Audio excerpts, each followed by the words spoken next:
It's the second week back at school for many children, and in the midst of the Omicron outbreak, and the number of kids who have had at least one dose of the COVID vaccine is still quite low. We're here at the clinic just opened at Cosburn Middle School in East York for a few hours now, or while the supply lasts. There are only 150 adult and 50 child doses available inside right now, enough to get a few more shots in arms, but it's a small effort compared to the larger task at hand. It makes it easier than having to go to the larger clinics over in Thorncliffe for our family doctors who don't have a spot yet for them.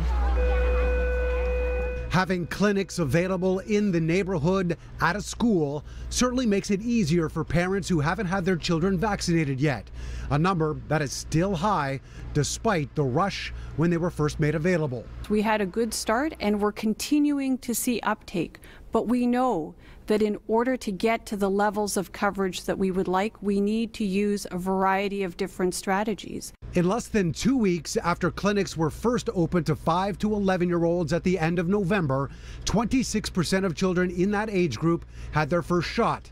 Since that time, the numbers getting vaccinated have leveled off significantly, reaching just 53% after 2 months.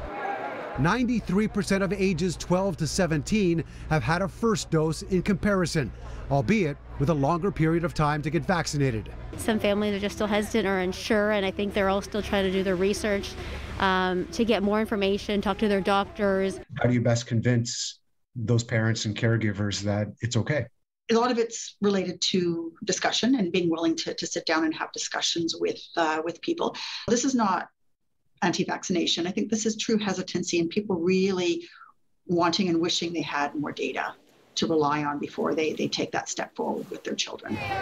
City officials have said vaccination efforts for both adults in need of a booster and children are now going to be more focused and take a hyper-local approach. A map of Toronto shows that neighborhoods like Old Rexdale, where the overall vaccination rate is low, is where the least number of young kids have had their shot as well.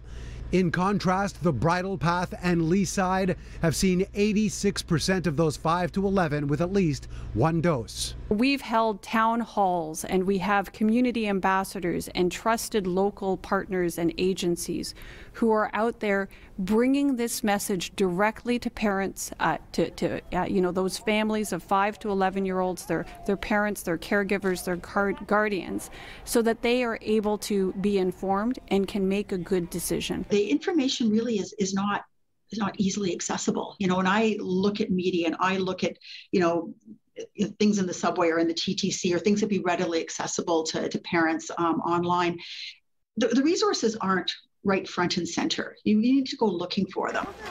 Among the messages Dr. Lemieux suggests could be offered, a reminder that it's not just the kids that would be protected, but the circle of friends and family around them. And to remind caregivers, it's in the best interest of everyone at their school now that they're back in the classroom. Dr. Davila did say today that there has been close to 300 school-based clinics like the one here at Cosburn Middle School, provided by different healthcare partners in Toronto to this point. She says the plan is to continue those efforts and provide more opportunity for parents to make it and more convenient to at least overcome that barrier.